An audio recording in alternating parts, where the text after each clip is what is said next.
I never imagined how abruptly my world could shift, like a vessel caught in a sudden squall, veering wildly off course.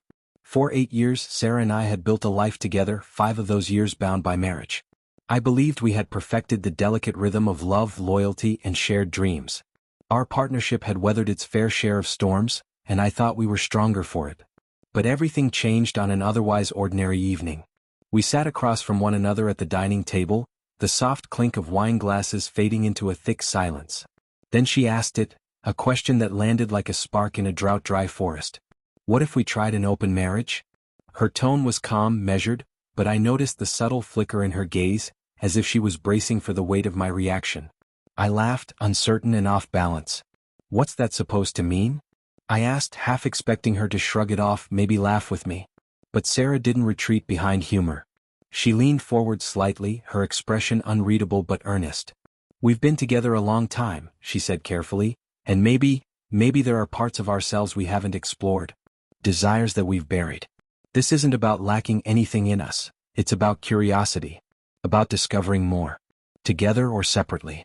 Whatever feels natural. Her words swept over me in a tidal wave, shocking, surreal, yet oddly intriguing. The idea was bold, alien, even dangerous. But instead of rejecting it outright, I let it sit with me. Let's think it over, I said finally, my voice a strange mix of caution and wonder. The following days were a blur of deep, searching conversations. We debated, negotiated, and meticulously drafted the rules of engagement like architects designing a precarious bridge. There would be no outside relationships without mutual consent. Total honesty. A firm commitment to safeguarding what we already had. We believed we were building a structure strong enough to withstand the unknown. For a while it worked. Tentatively, I dipped my toes into the new world we had opened. A few casual dates, pleasant, ephemeral, nothing that shook the ground beneath me.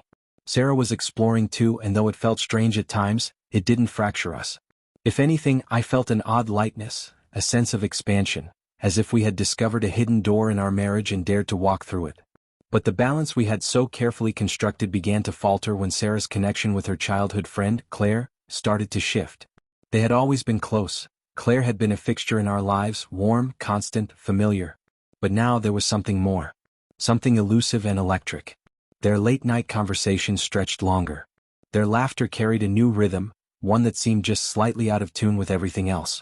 I started noticing the way Claire looked at Sarah, the way her presence changed the air in a room. At first, I told myself it was my imagination, just the usual closeness between longtime friends. But the signs became harder to ignore. Lingering glances. Whispered jokes that excluded me. A growing undercurrent I couldn't quite name. And then, over another simple dinner at home, came the moment that shattered the illusion of control. Claire's been thinking about pushing her own boundaries, Sarah said casually, as if mentioning weekend plans. She might be open to something. With us. The floor seemed to drop beneath me. I stared at her, stunned. You're serious? I asked, my voice tight. Sarah nodded, a flicker of excitement in her eyes. I think it could be amazing. You and Claire have always clicked. And I trust you both. I was still trying to process the suggestion when she added, without hesitation, I already talked to her. She's interested. Time slowed. I felt disoriented, as if I'd stepped into a parallel universe. Claire, beautiful, enigmatic Claire, was no longer just Sarah's friend.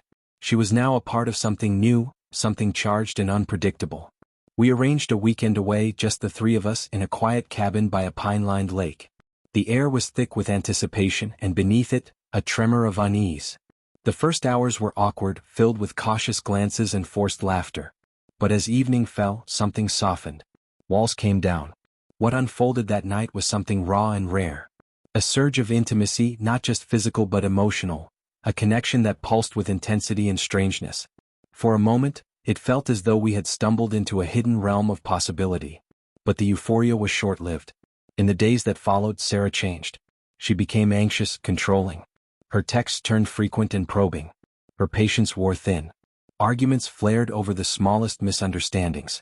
I could see it in her eyes. Fear, jealousy, a sense of losing control. The experiment that was supposed to set us free had become a source of torment. The deeper truth was beginning to reveal itself.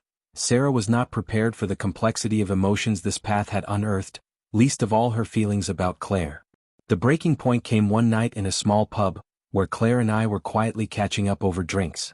We were lost in easy conversation when Sarah appeared suddenly at the table, her face pale, her hands trembling. "You think this is okay?" she said, her voice trembling with anger. "You're just going to fall for her and pretend I don't exist?" Her accusation struck like a bolt of lightning. I tried to reason with her, to reassure her, but her hurt had already turned to fury. When Claire gently tried to step in, Sarah's rage flared hotter. Accusations flew, of betrayal, of broken trust, of lies hidden beneath the rules we'd written together. The weeks that followed were a descent into chaos. Every conversation became a battlefield. Our home, once a place of warmth and laughter, echoed with silence and tension. Sarah's jealousy became a force neither of us could control. And beneath it all, the unspoken truth was rising to the surface. I had fallen for Claire. What began as an experiment, an exploration meant to deepen our connection, had instead opened my heart to someone else. My feelings for Claire were not fleeting or experimental. They were real, rooted, undeniable. And Sarah saw it before I could say it aloud. "You said this would make us stronger," she whispered one night, tears tracing down her face. "But you love her, don't you?" I couldn't lie. I didn't even try. In that moment, the hurt in her eyes was deeper than anything I'd ever witnessed. Our marriage, once so carefully constructed, was unraveling thread by thread. The trust we thought we could bend had broken. The freedom we had chased had come at a steep, irreversible price. In the end, I made the most painful decision of my life. I chose Claire. It shattered everything. Sarah was devastated. Our divorce unfolded slowly, agonizingly, with every step lined in grief. The home we'd built together became a collection of memories too sharp to hold. Now, nearly a year later, I'm with Claire. What we have feels like something new, not born of escape or rebellion but of truth. It's tender, evolving, real. But the past lingers. I carry it with me, the lessons, the loss, the deep scars we all bear. Love can be daring, but it is never without consequence. I never could have foreseen how violently my world would shift, like a vessel torn from its bearings in the eye of a storm. For 8 years, Sarah and I had built something we believed was solid. A life shaped by routine, laughter, shared dreams, and for 5 of those years, marriage. I thought we had learned the fragile art of love, the give and take, the trust and surrender. But all it took was one evening, one question, to begin the unraveling. We were sitting across from each other at the dinner table, a half-finished bottle of wine between us. The clink of glasses had faded, and silence crept in like fog. Then she said it, calm, measured, as if testing the depth of the water before jumping in. "What if we tried an open marriage?" Her voice didn't waver, but her eyes betrayed her, flickering with nerves, uncertainty, hope. I let out a laugh, confused, off balance. "What's that supposed to mean?" I asked, half expecting her to dismiss it with a smile, say it was a joke. But Sarah didn't smile. She leaned in slightly, her brow knit in thought. "We've been together a long time," she said carefully. "There might be things we haven't explored, parts of ourselves we've quieted for the sake of the life we built. Maybe it's time we gave each other the freedom to see who we are outside this. Desires, experiences. Maybe together. Maybe not." Her words struck me like lightning, sudden, electrifying, dangerous. I sat there, stunned, the floor beneath the reality we had built beginning to tilt. And yet, as she spoke, laying out this wild and uncharted vision of our future, I felt something stir inside me, not just fear but curiosity. Intrigue. The proposition felt reckless but also oddly compelling. "Let's think it over," I finally said, my voice low, heavy with both caution and wonder. The days that followed were intense, a whirlwind of conversations that veered between philosophical and intimate. We didn't rush in blindly. We laid out our boundaries like blueprints. No relationships without mutual agreement. Complete honesty. A commitment to protect our connection above all else. We believed we could open the windows of our marriage and still keep the foundation intact. And for a time it worked. Tentatively, we stepped into this brave new arrangement. I went on a few dates, light-hearted, fleeting, like pebbles skipping across water. Sarah did the same. It was strange at first, but not destructive. If anything, I felt a sort of lightness, a liberation. We were still us, but somehow wider, looser, freer. But freedom has a way of slipping beyond the boundaries we set. It began with Sarah's oldest friend, Claire. The two had been inseparable since childhood, their bond so deeply woven into our lives that I had never once considered it could morph into something more. But slowly, subtly, it did. I started noticing changes. Longer phone calls. An intimacy in their laughter. Glances exchanged that felt coded. Claire's presence became charged, alive with something I couldn't quite name. At first I told myself it was just the closeness of old friends. But the signs piled up, impossible to ignore. And then, one evening over dinner, Sarah dropped a second spark into the dry grass.